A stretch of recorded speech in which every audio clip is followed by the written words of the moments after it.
Nay, sorry. Napagastos ka pa tuloy sa pagpapa-hospital sa akin. Ano ka ba anak? Nawala na nga sa akin yung kuya mo, di ba? Ayoko namang mawala ka din sa akin. Hello po, good morning. Dok, ano po balita? Makakalabas na po ba si Scarlett bukas? Ma'am, may good news po ako. Pwede na po lumabas si Scarlett bukas. Salamat sa Diyos! Hindi na ako magiging pabayang ina. Ayoko na maulit yung nangyari sa kuya mo. Nay, ano pala nangyari kay kuya? Hindi mo pa nakakwento sa akin yun. Ha? Bata pa yung kuya mo anak nung nawala ko siya sa palengke. Mare, magkano tong sitaw? 50 na lang sa'yo, Mare. Ang mahal naman, Mare. Pwedeng 20 na lang to. Mga laruan ba yun? Ang ganda nun na. O siya, sige na. Kumare naman kita eh. Ayun yung gusto ko sa'yo eh. Tara na, anak. Anak? Anong lugar na to? Nasaan yung batang yun? Nasaan na si nanay? Nay! Anak! Ate, may nakita po kayong bata dito? Ay, wala po akong nakita eh. Nasaan na ba yun? Anak! Simula noon, hindi ko na nakita yung kuya mo, Scarlett. Hanggang sa may pumuntang pulis sa bahay natin. Ang sabi nila, patay na daw siya. Grabe naman yung nangyari kay kuya, Nay. Ang lungkot naman po pala nung nangyari sa kuya ni Scarlett. Sige na po, ma'am. Kailangan ko pa pong bisitahin yung mga ibang pasyente. Sige po, Dok. Salamat po. Anak, ang importante, makakauwi ka na bukas. Opo, Nay. Makakapag-thirst trap na ako ulit.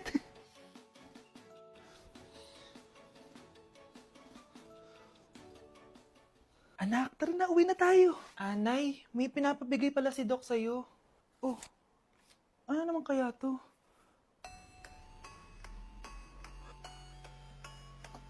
Paano nangyari yun?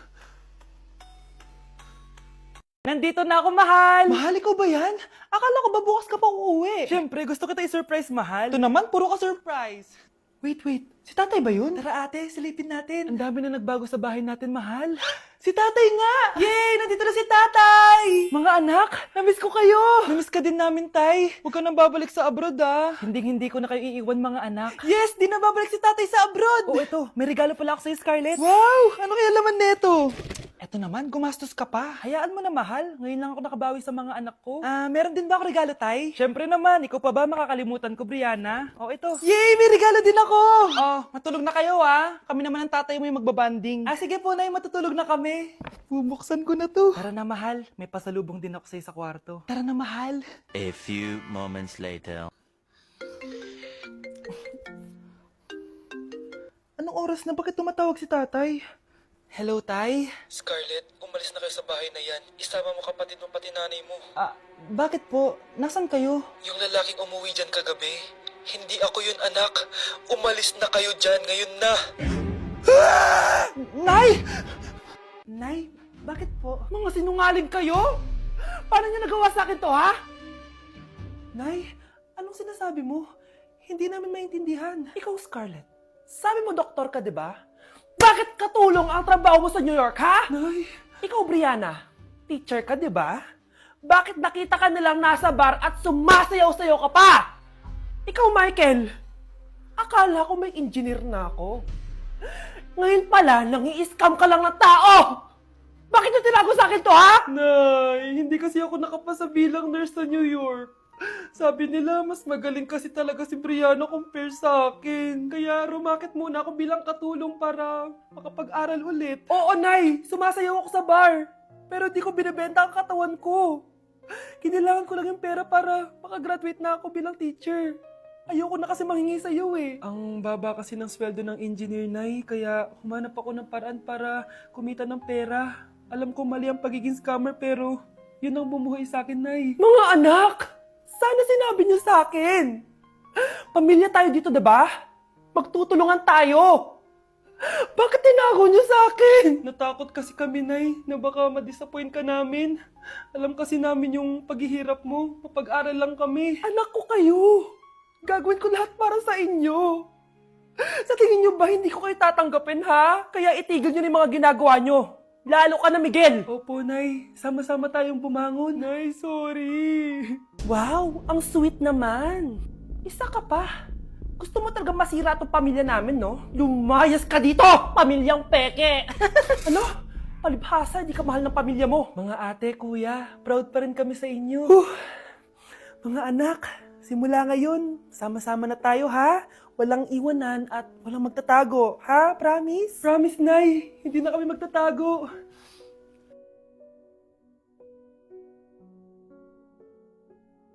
Kyle, anak, uuwi yung mga kapatid mo. Talaga, Nay? Tagal kong hinintay ito. Grabe, akala ko nakalimutan na nila tayo kasi successful na sila eh. Miss ko na sila. Tagal na din nung last na pumunta sila dito. O sige na anak, hintayin mo sila sa labas ha. Maghahanda lang ako ng kakainin natin mamaya. Uy, Kyle, balita ko, uuwi yung mga kapatid mo ah. Opo tita. Paano niyo po nalaman? Basta! Siguro proud yung nanay mo kasi successful yung mga anak niya, no? Oo naman, tita. Nagbunga lahat ng paghihirap ni nanay sa kanila. Deserve nyo yan. Malapit nyo nang malaman ng totoo walang sikretong hindi nabubunyag. Pasok na po ako, tita. Sige. Hello, Nay! Nandito na yung anak mong doktor all the way from New York! Hi, Nay! Nandito na yung anak mong teacher all the way from Central Elementary School! Hello, Nay! Nandito na yung anak mong engineer! Naiyak naman ako. Nakumpleto din kayo magkakapatid. Sana nakikita to ng tatay niyo. Masaya ako na nandito kayo, ate, kuya. Sana maging successful din ako na kagaya niyo. O siya na, kumain na kayo ha. Galing pa kayo sa malalayo eh. Wow naman, Mare. Bigatin na yung mga anak mo. Saya-saya. Oo naman, Mare. Ilang taon din akong kumayod para mapagtapos lang sila. Pero worth it naman, di ba? Teka, Mare, para mas masaya, may kailangan kang malaman. Oh, eto. Ha? Ano to, Mare?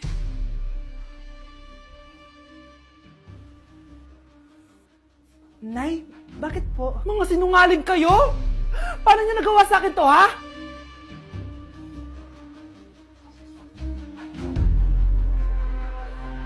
Wow! Gising na siya! Ang pala mo nandito sa bahay. Nay, wag ngayon please. Alam mo, bilib din ako sa'yo eh. Wala na nga tayong makain, nagpabuntis ka pa. Buti pa yung anak ni Rosa, pag-aaral ay natupag. Nakakawalang gana! Yan, umalis ka! Diyan ka magaling! Kasalanan mo to! Sinira mo yung future ko! Ate, please, tigilan mo yan. Walang kasalanan yung bata. Hindi! Dahil dito, galit sa akin si nanay. Kaya dapat mawala na to! Ate, wag!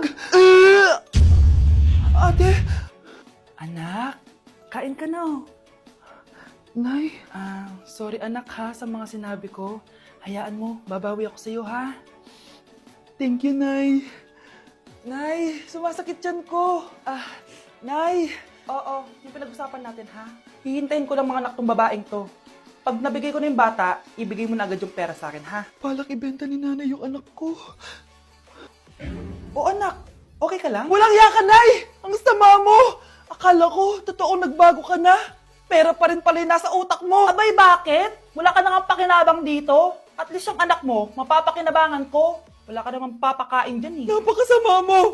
Lalayas na ako sa impyernong to! Sige, lumayas ka! Sino tinakot mo? Tignan natin kung saan ka pupulutin. Hello, Bes. Hello, Bes! Kilala mo ba si Edward? Oo, Bes. Siya yung ama ng dinadala ko. Mayaman pala sila, Bes. Gusto kanyang makita kasi gusto niyang panagutan yung baby mo. Talaga? Oo, Bes! Ito na yun, Bes. Bes, hindi mo na kailangan magtiis na nanay mo. Hindi pwedeng anak ko lang ang makikinabang sa yaman ng lalaking yun. Dapat ako din. Anak, magpagaling ka lang ha. Nay, ayoko na dito sa ospital. Ang daming may sakit. Kailangan mo nang gumaling, Scarlett, para makapag-date na tayo ulit. Oo, babe. Magpapagaling ako. Hello. Kamusta na po siya? Doc, okay naman po siya. Pwede na po ba kami lumabas ng hospital? May bad news ako sa inyo. Nay, bad news daw. Hindi naging maganda yung mga resulta ni Scarlett. 3 araw na lang siyang mabubuhay. Hindi pwede. Ayoko. Ha? Mamamatay na ako. Huwag mo sabihin yun, Scarlett. Magpapakasal pa tayo, di ba? Magkakaanak pa tayo, di ba? Hindi ka mamamatay, anak. Gagawan ko ng paraan.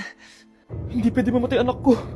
Hindi pwede mamatay anak ko. Tita, una na po muna ako. Gabi na rin po eh. Sige po. Wala na akong choice. Kailangan kong gawin to. Para sa'yo, anak. O anak, kainin mo muna to para gumaling ka na. Sige po, Nay. Sarap. Kain ka lang anak ha. Hello. Kamusta siya? Doc, parang lumakas ako ngayon. Talaga anak? Malakas ka na? May good news ako sa inyo. Naging okay lahat ng results ni Scarlett. Grabe, parang himala. Pwede na kayong lumabas dito sa ospital. Makakalabas na tayo ng ospital, Nay! Oo, anak! Gagawin ko lahat para sa'yo, anak.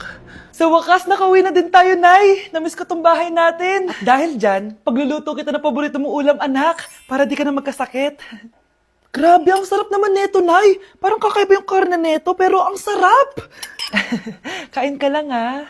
Teka, Nay, dumating po ba yung boyfriend ko? Nandito siya, anak. Totoo, Nay? Nasaan siya? Babe? Ayan siya. Kinakain mo.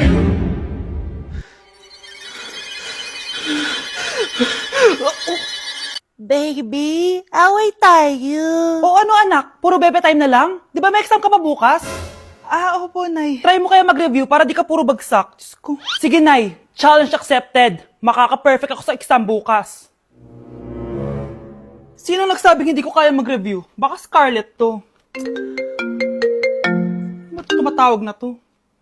Oh, bakit, Bes? Nag-review ako. Te, may bago akong chika. Importante ba yan? Importante. So, eto na nga. Go, Te! Spill the tea! Ano nangyari? 1 hour later. O siya, sige na, Te. Mag-review na talaga ako. Storbo. Saan na ba ako? X, Y... Hala, break na sila. Ano nangyari? 1 hour later. Mag-review na nga ako.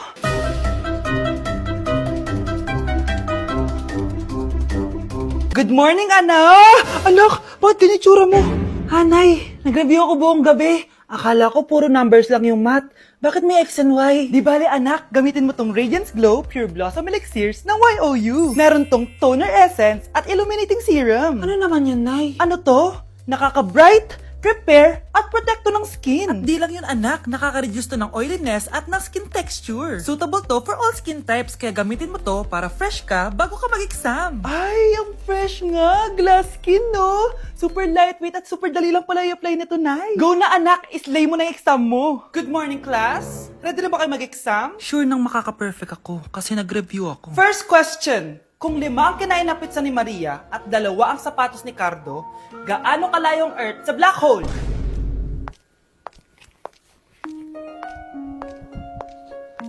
Hindi man lumabas ang mga nireview ko. Ang importante, maganda ako.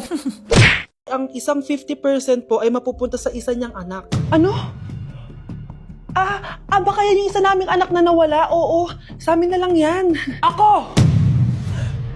Ako ang isa pang anak ni Ramon. Oh, akala ko ba nawawala yung isang anak ni Ramon? Attorney naman, huwag ka maniwala dyan. May sakit kasi sa utak yan. Wala akong sakit, attorney. Maniwala ka, please. Kailangan ko pa ng sapat na ebidensya para maniwala ako sa'yo. Sige na, babalik na lang ako. Ito na ba yung bagong bahay ng anak ko? Ikaw, babae ka. Sinubukan mo pang agawin sa amin ang kayamanan ng tatay mo? Ang sama niyo, tita! Gusto niyo kunin lahat! Well, hindi naman maniniwala sa'yo si attorney dahil wala kang ebidensya. Tao po, attorney po ito. Nandiyan si attorney. Halika dito. Ayan, ikukulong muna kita dito sa bodega hanggat hindi ko pa nakukuha mga kayamanan. Yes, attorney. Hawak ko na ang 100% ng kayamanan ni Ramon. Nandito na ang titulo, papeles, at cheque ng mga kayamanan niya. Ay! Salamat, attorney, ha? Scarlett, hindi ko na alam kung ano nangyayari sa nanay ko. Pero huwag ka mag-alala. Ako bahala sa'yo. Kailangan na matigil tong pinagagawa ni nanay. Tao po. Sino ka? Ako po yung nanay ni Scarlett, yung anak din ni Ramon. Totoo ba to? Pinagsasabi mong babae ka? Kami lang ang pamilya ni Ramon. Attorney, huwag ka magpaniwala dyan. Peke yan. Hindi to peke. Pwede mo ipacheck to sa attorney. Kaya ilabas mo na siya. Kinulong po ni nanay si Scarlett sa bodega. Ha? Anak?